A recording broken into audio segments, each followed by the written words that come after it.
La Iglesia Católica presentó hoy el documento, comillas, Cuidado y Fuerza, líneas guía de la Conferencia Episcopal de Chile para tratar los casos de abusos sexuales a menores de edad. Este trabajo consta de 8 capítulos y fue creado como un desafío prioritario según el arzobispo de Santiago, Ricardo Esati. Queremos profundizar en esta guía. Conversamos con José Andrés Murillo, presidente de la Fundación para la Confianza, a quien saludamos. José Andrés, muchísimas gracias por estar a esta hora con nosotros. Tú también trabajas con víctimas de abusos sexuales. Primero te saludo. ¿Cómo estás? Buenas tardes. Hola Matilde, muchas gracias por este contacto. Bueno, tú con tu experiencia en la fundación que diriges, ¿cómo ves y cómo evalúas este documento que ha presentado el día de hoy la Conferencia Episcopal para precisamente evitar abusos o por parte de miembros de la Iglesia Católica que lamentablemente tú también fuiste víctima?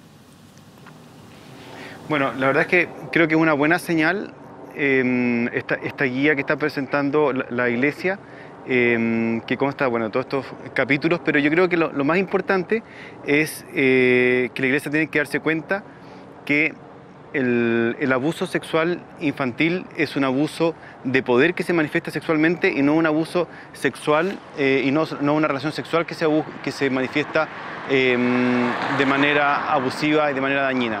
Yo creo que con ese primer aproximación creo que la Iglesia debería darse cuenta de esto, ¿no? ¿Ahora te parecieron adecuadas cada una de estas medidas que se tomó respecto, por ejemplo, a lo que se considera un abuso, al límite de edad, porque habla solamente, bueno, de menores de 18 años, esos son los abusos que reconoce este documento? También habla de una capacitación o un entrenamiento que tienen que tener los miembros de la Iglesia Católica, tanto sacerdotes como religiosos o profesores que tengan contacto con menores de edad. ¿Son esas medidas suficientes para prevenir abusos? Mira, yo insisto, Matilde, en que el problema del abuso sexual infantil es el abuso de poder más que el tema sexual. La Iglesia Católica sigue centrada en el tema de la sexualidad. Me parece que esto es un buen paso, una buena señal, pero si no se dan cuenta de que el abuso sexual es un tema de poder, en cómo la Iglesia presta una plataforma una plataforma de poder para poder abusar sexualmente, me parece que hay un error. Yo creo que si se dan cuenta de que el tema sigue siendo el poder y cómo la Iglesia está como encubriendo estos casos y no atacándolos de manera directa, yo creo que va a haber un problema. Insisto, yo valoro esta guía, valoro esta iniciativa, sin embargo, creo que la Iglesia tiene que entrar en un proceso de cuestionamiento real de los temas de poder, de las dinámicas de poder, y no solamente en cómo, en que esto es un problema de la sexualidad o un pecado contra la sexualidad, que es como se ha tratado hasta el día de hoy. Me parece que si se insiste en el tema de la sexualidad, en el tema de que hay un problema por ese lado, no se va a tomar en cuenta el sentido más profundo del abuso, que es el abuso de poder, y que la Iglesia, yo creo que tiene dinámicas que son abusivas, en cómo tratan los obispos a los curas, cómo tratan los curas entre ellos, cómo tratan los curas a los feligreses, a los curas a las monjas, y las monjas entre ellas, y las monjas a los feligreses, y así toda esta serie de relaciones abusivas, me parece que hay un problema, así que no se dan cuenta de esto. Entonces, parte del problema sería, a tu juicio, parte de la jerarquía de la Iglesia, la base del problema que pudiera derivar en abusos, y eso es prácticamente una situación que, claro, costaría muchos, no sé si generaciones cambiar. Yo no sé si sea un problema de la jerarquía, sino que hay un problema de dinámicas abusivas. Y insisto en eso, que son dinámicas abusivas, en que los poderes no tienen a veces manera de contestar, no tienen a quién acudir cuando hay un abuso. No puede ser que los obispos sigan teniendo el poder que tienen sobre sus obispados, sobre sus diócesis. Yo creo que por ahí parte todo. Está bien, el abuso sexual infantil es un escándalo y está bien que todos tengan cursos de formación, que aprendan a identificar, a intervenir y derivar y combatir el abuso sexual infantil. Pero me parece que tienen que darse cuenta de que las dinámicas abusivas que se instauran muchas veces en el secreto de confesión, en la dirección espiritual, en cómo difunden de algunas maneras los dogmas y cómo se transforman, o cómo dan lugar para que algunos espacios espirituales se transformen en verdaderas sectas, me parece que hay un problema ahí. Por eso quiero decir una y otra vez, e insisto, en que el problema del abuso es un problema de poder, que se manifiesta en lo sexual y no una relación sexual que se manifiesta abusivamente.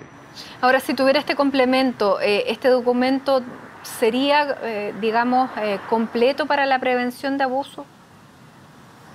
Yo creo, Matilde, que si tuviera este elemento, habría una obligación de entrar en un proceso de cuestionamiento profundo acerca de las dinámicas de poder que se dan en la Iglesia Católica, y yo creo que eso sería un proceso bastante más largo y probablemente llevaría generaciones, como dices tú, en cambiarlo, porque no es un problema de tener un protocolo en una institución, sino de cómo esto se va dando a lo largo y cómo se va transmitiendo. Nosotros sabemos que para que haya abuso, lo importante es la plataforma, el contexto que da paso a ese abuso, y no solamente a que se cometa el abuso, sino que se instale, se perpetúe de alguna manera gracias al encubrimiento. Porque aquí lo más grave que sucedió en la Iglesia Católica y no es el abuso sexual, es el encubrimiento y la complicidad ante el abuso sexual.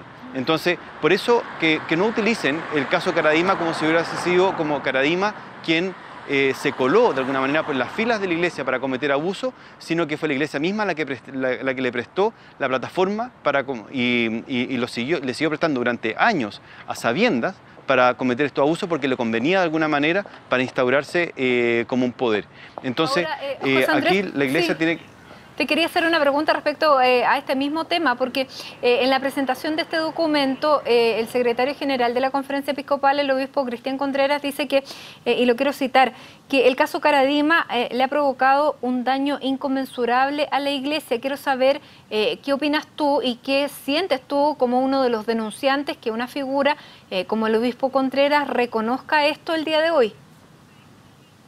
Sí, pero Matilde, porque, y aquí como quiero insistir en eso, que no es Karadima quien le ha hecho daño a la Iglesia, es la Iglesia la que le prestó la plataforma a una persona como Karadima y a otros más para poder cometer los abusos y que se sintió fortalecido y protegido por la Iglesia. Y la Iglesia hasta hace poco decía que ellos estaban preocupados de los victimarios y no de las víctimas, ¿no? Hoy día están dando un paso para decir que están preocupados de las víctimas también, pero ellos, si es que no ponen, yo creo, esa división, esa justicia, en que ellos tienen que estar del lado de las víctimas y defenderlos de los victimarios, y más que prestar como la plataforma y alimentar esa plataforma, yo creo que tienen que cuestionar, ser capaces de cuestionar. Y en el fondo es, para ser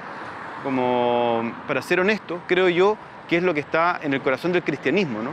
El cristianismo es una espiritualidad que se atreve a cuestionar las bases de una cultura, y lo que ha pasado acá, parece, en la Iglesia Católica, es que hay una espiritualidad que se quiere transformar en ideología y no en una plataforma de cuestionamiento.